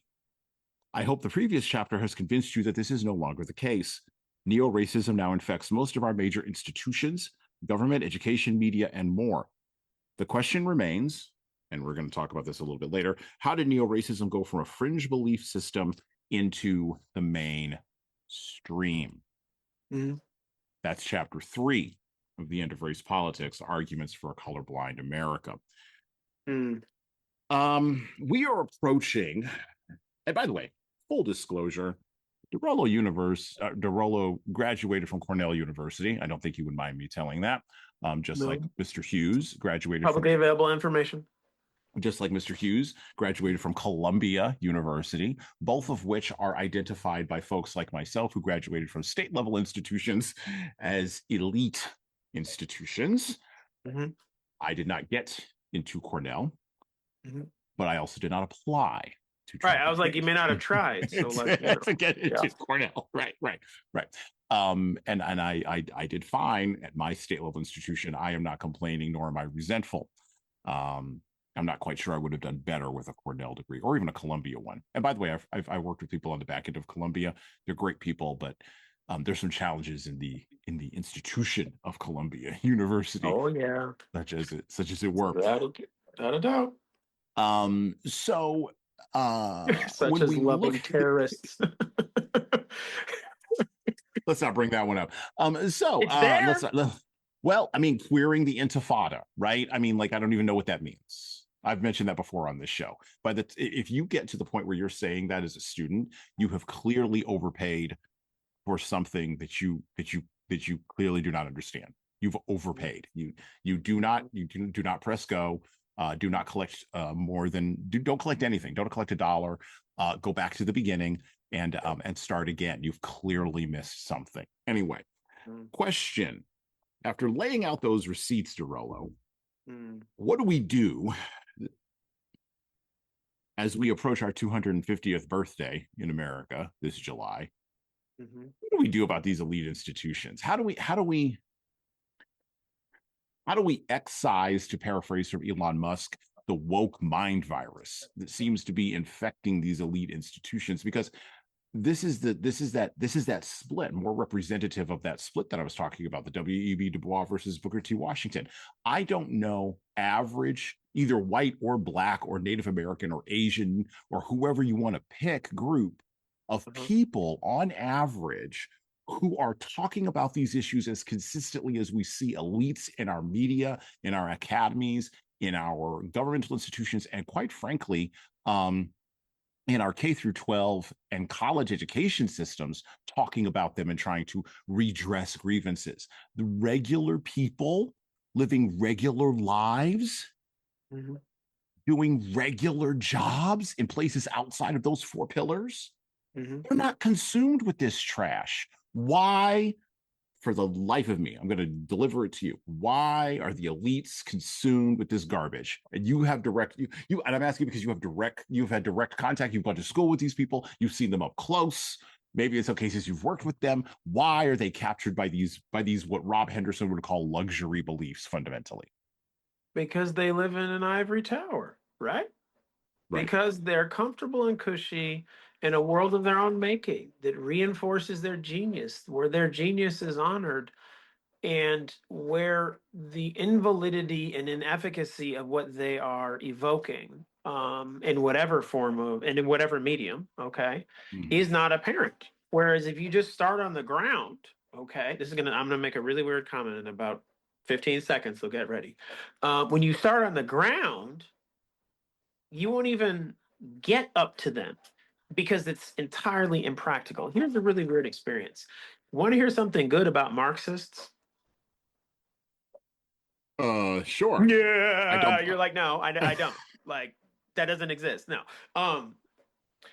Sure, I dump on them all the time. So let's go ahead. On some level, and certainly the 2 original philosophers, Marx and Engels, on some level, they were confronting a practical reality. So for me, right? We can move forward by confronting the practical reality and engaging in building new institutions and engaging in justice, not social justice, actual justice, so that the practical reality of people in America changes in the direction we want. And if we do that, all of this talking that these people are doing, it can start to like get quieter because people can move away from that. Okay. It's just like, I feel like one of the quips in response is just to act like you're at a protest. There's a protester, and it doesn't matter if you're the counter protester or the protester. That which side you're on and what the issues aren't relevant. But somebody is yelling something, and one of the first questions for me is, "Great, it's the middle of the day. Why aren't you at work? Oh, you don't have a job. Oh, okay." That's failing to confront a practical reality right in front of the person. Okay, get that guy a job. His life starts to change. Teach him while on his job about other things that matter, and all of a sudden this man can begin to grow, can begin to shift, and then all of a sudden at some point he's going to hear or see something that says, wait a minute, that's not true, I was there, you're lying. Like, I used to live and work in the Middle East, and I remember an incident my clients were involved in a country the US was at war in. I read about it in the New York Times like a year after it happened, and I could pick out the factual errors in the actual article, and not merely with information I had because it came from my clients. There was an article published in the local paper that happened like the next day. Okay, that was better reporting than the New York Times reporting. Okay, it was full of holes. It was terrible. And so I was there, as it were. So I remember what I heard what I heard from my clients. What I read in the New York Times, no, it was garbage. Okay. And so that, in other words, dealing with the practical realities that we're all experiencing, that people are experiencing, that's how you make meaningful change happen. That's how you make the reality of being colorblind happen. And one individual can do it. And as long as each individual listening makes that commitment and then identifies certain objective actions, it will happen. Okay. Okay. And Okay. it So may not look the same for each individual. Okay. It may even involve some choices that seem to conflict with the notion of colorblindness. Okay. It may. I recognize that. But at the end of the day, if the vision you're pursuing is we're a society where we look like all different types of people, there are not bars, there are not congenital disabling conditions in terms of people's rights. They're not inherited privileges. Okay. Inherited money, yes. Inherited privileges, no. Inherited money is fine. Inherited privileges aren't. Not for anyone who's a Democrat with a small d, right? And so, meaning someone who finds morally objectionable and legitimately challengeable a political structure that says you can inherit the right to tell me what to do. That's what I mean by Democrat. Okay. That's what any Democrat, small d, is going to object. That's what I mean. Where does power derive from, and how can it be obtained without violence? Well, right. Either you can vote or you could be born in the right family. Okay. Nope. Anyway, so I think focusing on the practical reality that is confronting Gen Z, Gen Alpha, freaking Gen Gamma, whatever, will help make the colorblind vision a reality. Okay. Hollywood is great. Hollywood is and Hollywood is great. Hollywood is not good. Hollywood is great. Hollywood is not good. Okay. And so Hollywood is a great broadcaster of ideas, lots of which are pernicious. Okay. But a great broadcaster. Okay. But at the end of the day, it's still broadcasting. And eventually you stop scrolling, you turn off the streaming, and you have to go to work if you're most of us between 18 and 65. So that space, that's where you can have an impact. That's where you can engage with people. And as you put it, us Booker T types, right? Watch me end up eating that comment later. Us Booker T types are dealing with the practical reality of what tools are in your hand and what are you going to do? I mean, I met a brother who owns a successful business here in Phoenix. We met Oh, within the first 12 months, and literally, like, he started with like a bucket and a mop and then grew it into this whole business through his own initiative. There's a guy I follow, there's a Muslim guy I follow on, I think he's on Insta or Facebook, and literally came out of prison. So no one's gonna hire him. So he started with he got money and like bought a grill and then went and bought the license or whatever from like Walmart to grill the hot dogs. That's how he started. And then he branched out and they got a truck and they was doing trucking. And I read children's books. This man travels to other continents with talking about his children's books.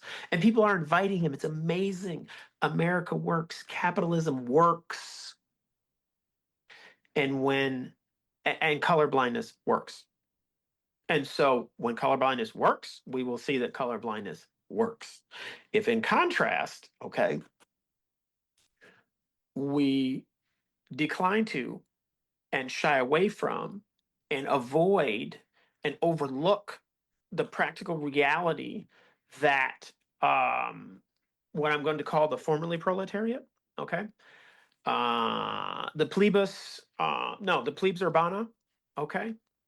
So the propertyless, skillless urban masses, okay? Now, if you look at the world, we've now crossed the threshold where most humans are living in an urban space. So Mm-hmm. it's highly relevant when you have propertyless, skillless masses Mm-hmm. of people living concentrated. Okay.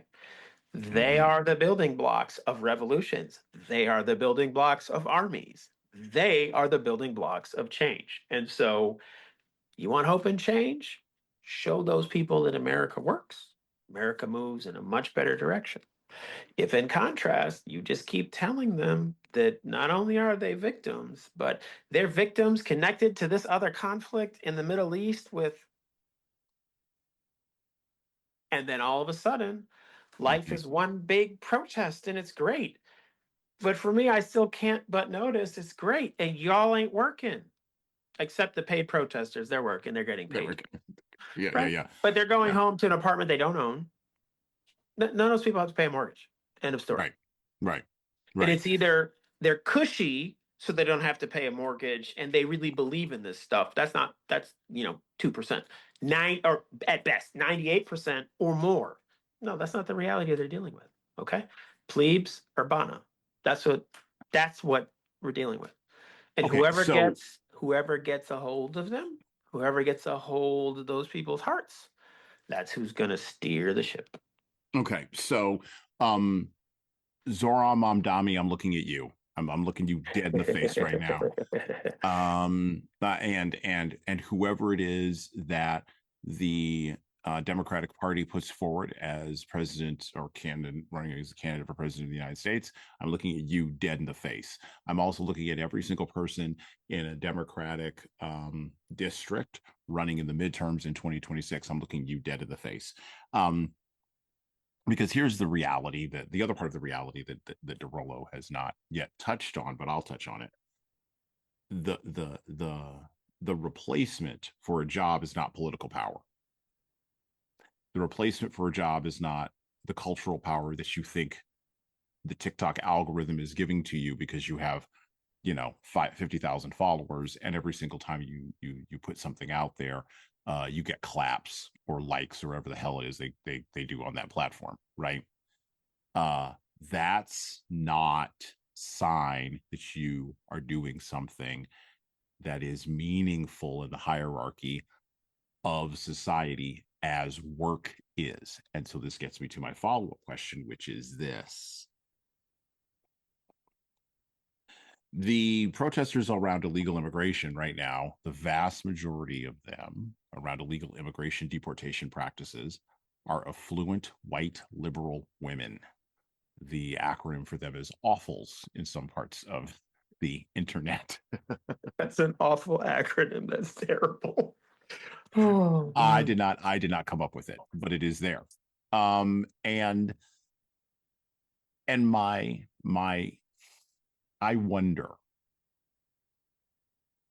if the solution for most of this is to just eliminate tenure and have professors go get, to your point, regular part-time jobs. You can still teach the neo-racism of 20th century white poets like T.S. Eliot in The Wastelands, or you can still teach the unfair lottery of healthcare and how it impacts racial disparities that you spent 7.5 years writing a PhD paper on that no one read and cannot be replicated either in the social sciences or the humanities, and increasingly the hard sciences, but we'll leave that aside for just a second. The replication crisis is unbelievable. You can still be a professor based off of that. You can still appeal to the PhD board, but we will not, at these elite institutions, give you tenure. Instead, we will allow you to work part-time. You will have full health care, by the way, because that's really what you all want. So you'll have full health care, you'll work part-time, and you are required to go get a part-time job at, and I'm going to say the name of the most horrible institution out loud so we know what we're talking about, most horribly capitalistic institution that anybody could imagine who's listening to this, Walmart. You must go work as a stocker at Walmart. Because what, and this is my proposal, this is my simple proposal, my simple solution.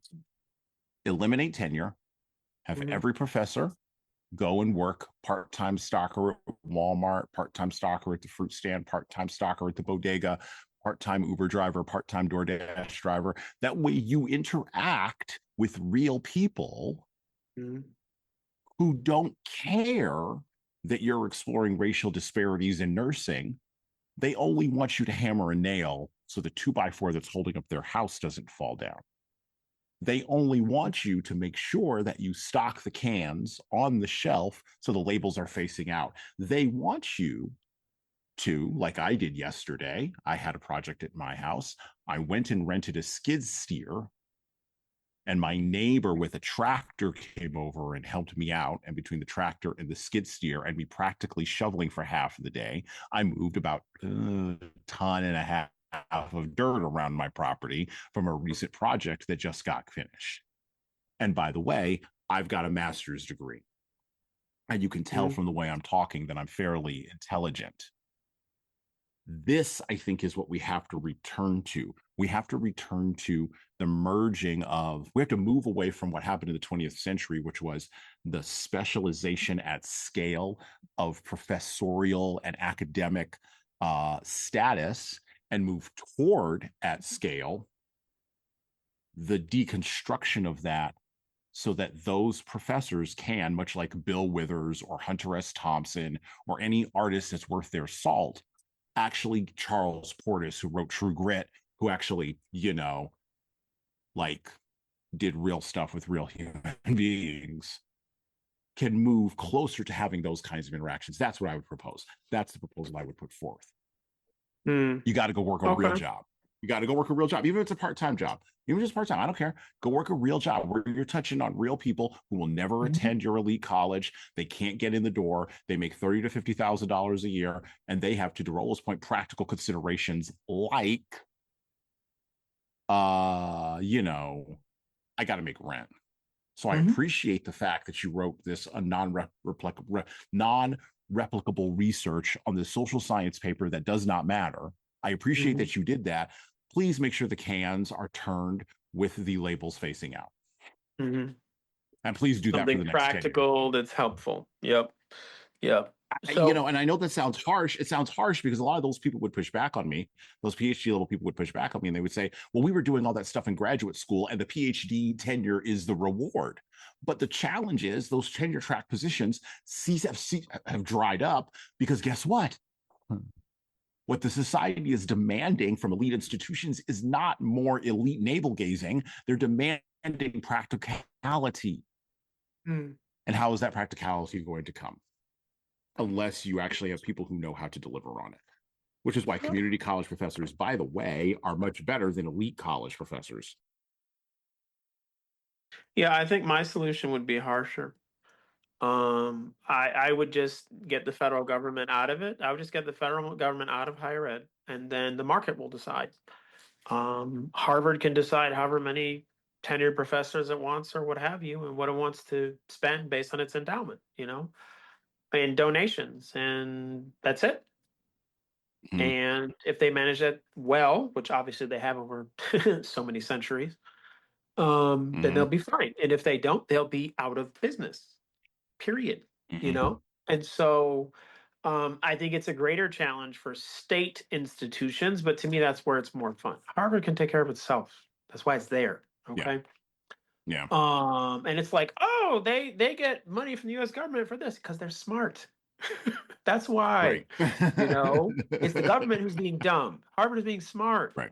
And Right. so, and we're being dumber even than the government because we voted in the people who are doing We it. voted the people. Okay? Right. Right. Exactly. And so when we vote in different people and then they say no more, the federal government is getting out of higher ed, all of a sudden, there will be a crash, right? People will say, oh, I can't afford to go to college. And all of a sudden you have tons of practically minded people who will be interested in business and doing business things because they have bills to pay. And they won't see, because the media won't tell them, but they won't see, hey, wait a minute. I just saved you $200,000 in debt that is not tied to real estate.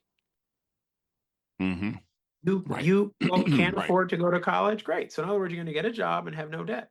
Whoa! Right. That sounds like you're ahead. Sounds like you're ahead to me, you know? But after that happens, right, then there's going to be an oversupply problem.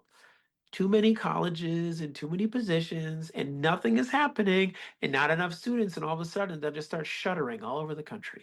Basically, I think that vision that they are still trying to operate on hit its maximum capacity about 1970. That's what I think. Yeah. Yeah. No, I agree with that. They needed retrenchment since then. And I know it's true in New York, where I was born. They needed retrenchment since 1970. When I left in 2020, there were 64 public colleges and universities in New York system, and there are 66 counties. It was either 66 and 64 or 62 institutions for 66 counties. Okay, it's crazy. Okay, it's way oversupply. They need to reduce it to about 7 and take their best people and put them in the 7 and then cluster the graduate stuff. So in 7 locations in New York, you have undergrad, but you also have the engineering school, the med school, the dental school, the law school, whatever other school you need. That's, I'm forgetting one at least. If you had 7 of those, that would be awesome. And it would cost less money. It would cost less money. Yep. You don't need all this institutional infrastructure, which really means paying people in the middle who aren't doing anything, right? Right. Right. I mean, all those administrators that are like doing nothing. Yeah. And getting, amazing pensions, benefits, but they're doing nothing and they're driving up the cost, right? Right. And again, if the federal government's not in it, you can't do that anymore. The cost is going to come down because who can afford to pay that, Asher? Nobody. The only way it's affordable, just like it's similar with modern real estate prices. The only way it's affordable is because you're really shifting the cost down the road and over 30 years because somebody else is footing the bill now on paper. That's all. Right now. That's all. Yeah. Yeah. And I happen to think that's a good thing in real estate. Because again, it's actually attached to something that is going to appreciate. And that is going to be around if guy over here defaults. Right. And so that's a more solid base than investing in someone's education. That's only solid when you have a reasonable assumption that the person is going to be able to get a job that earns him or her enough money so that they can pay you back on time. And when any of those factors fails categorically or systematically, you got a problem. And so there's your U.S. student loan debt crisis right there. Right there. Yep. Yeah. All it's right. One of those 3 problems. One of those 3 problems, But yeah, so colorblindness works. So if colorblindness works, we're coming up on we're coming up on the end of our time together here with Dorollo. We've had a good conversation here. Get the book, The End of Race Politics: Arguments for Colorblind America. He does propose a solution. I want to be very clear. I want to give credit where credit is due. He proposes a solution at the end of his book in chapter 6, which we are not going to get to today. It's called Solving the Problem of Racism in America. And in chapter 6, he lays out an ambitious plan which sort of walks the line between what Dorollo is talking about and what I'm talking about here. Sort of takes a middle ground. He addresses the limits of the potential for equity and how to fight racial discrimination against minorities and even within minority groups. He talks about the uncomfortable truth of affirmative action and what that actually means, particularly in university admissions, which is what Dorollo and I were talking about. And he talks about some anti-racist alternatives to affirmative action and the limits of race-based policies. He also says, in essence, kind of like that meme that you see online sometimes that says, which way, Western man? And there's a person you're having to go either left or right. He talks about which way, American man, in here by talking about how we have an option to go down one of two roads, either anti-racism or neo-racism or something else totally different. I would conclude, we got to wrap up here. I would conclude that in the 21st century, part of the restoration project that we're going to be going on, I think at least for the next 25 years, if I'm so blessed to see all of this and live so long, I think the path we're going to go down over the next 25 years is going to be part of our collective, I think of the old boxer back in the day, our collective Roberto Duran no mas moment. You know, I this will be short, I promise. So when I was getting food in George Bush International Airport in Houston yesterday, the woman waiting on me, her name tag said Camacho. And of course, I'm, almost 50. So when I hear and I'm not Hispanic. So when I hear Camacho, I think of Hector Macho Camacho. Yep. She didn't know who that was. She didn't know who Macho Camacho was. And I'm like, wow. I said, okay, I guess I'm old, and she's like, I got to look it up. And I'm just like, I know who President Nixon was. Like, my name is Nixon. I know the famous Nixon. Like, there's a famous Camacho. One. One. Yeah. One. Macho Camacho. Just like there's only one Roberto Duran. There's Duran Duran, which is not the same thing. Only one Duran. Roberto. Only one Roberto Duran. Being a rock star used to be something, man. There you go. I think one of the parts with that no mas moment is that we are going to realize the limits of equity. I think the hangover from the 20th century is painfully being worked out right now. And part of the hangover of the 20th century destruction of the 21st century destruction of 20th century institutions that we thought were all solid, part of that hangover is understanding and recognizing and returning back to a more constrained vision. I'm going to mention Thomas Sowell yet again on this show for the second time. Shout out to Thomas Sowell. A more constrained vision of trade-offs. The world is tragic and brutal, and there are only trade-offs. There are no utopian solutions.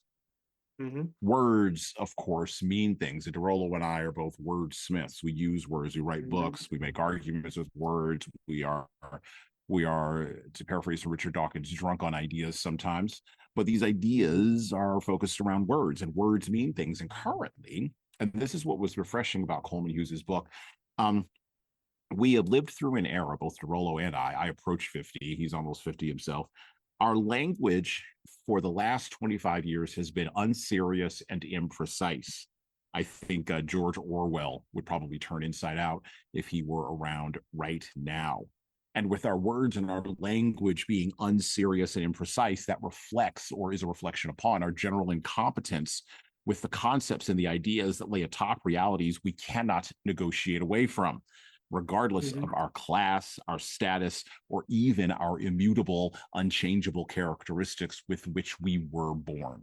By the way, that sentence right there is the sentence of a serious person who's actually thinking about this seriously. Here's the other thing. I think corporate shaming, government fiat, and educational indoctrination cannot overcome the results of incompetence and ignorance and the inbreeding of ideas among those class structures and those class elites who want to protect their own gains at the expense of everybody else. And DEI and systemic racism and all of these other things are mere cover to protect what they really want, which is status and power. The last thing I think we will go through over the next 25 years is this, and I think it is the most important, and it is most important for leaders if you've made it to the end of this show so far. Here's the most important thing. African Americans have decisively, legally, culturally, and even socially won, in air quotes, the argument with America. And by the way, you know how we know we've won? Because people who have our exact same level of melanin and yet come from places like Ghana and Nigeria and Jamaica and Kenya and Somalia and Puerto Rico and the Virgin Islands come to America, and they do better than those of us who have, quote from Jesse Jackson during Barack Obama's campaign, slave blood. What a hell of a line. They do better. That was a hell of a line. Caught me by surprise when Jesse Jackson said that. That's a hellish line. Wow. And so, if the folks who have the same level of melanin come to America and do better, or at least as well as those who were born in America, the penultimate question for African Americans in the 21st century will be, now that you have won, what exactly are you going to do with your win? How exactly are you going to proceed forward from here with your win? And how are you going to deal with the situation when it comes about? And it will in the next 25 years. And I already think we're seeing a little bit of a preview of coming attractions of this dynamic with how little we see Black Americans protesting around the illegal immigrant activities of ICE, how little we see. What are you going to do when you're just at the end of it, at the bottom of it all, at the end of all the struggle and the strife, you're just another American? And if leaders can't help, if leaders can't rise, and I think if Coleman Hughes is any indicator, I think leaders will rise from the younger generation who will view themselves as just Americans. I think we will get an answer to that question. I think it's going to surprise all of us old guys. But I don't know what the answer will be. But I do know that's the question. What will you do with your win? What will you do when you're just another American? Final thoughts, Dorollo, on this contentious topic, but one that we have to talk about. We have to talk about, because if we don't, we are behaving as if we are, well, childlike in our colorblindness, or maybe childish. Maybe that's a better way of framing childish, because childlike is a little bit different. Childish in our conception of colorblindness. Final thoughts on Coleman Hughes, on the end of race politics, or even on the arguments for colorblind America. Final thoughts. God, you have the last word. No, I think it's great. Thank you. No, it's well timed. It's an exciting convo. Thank you, all you listeners and viewers who stayed with us, this whole time. It excites me. I'm excited about where America can go.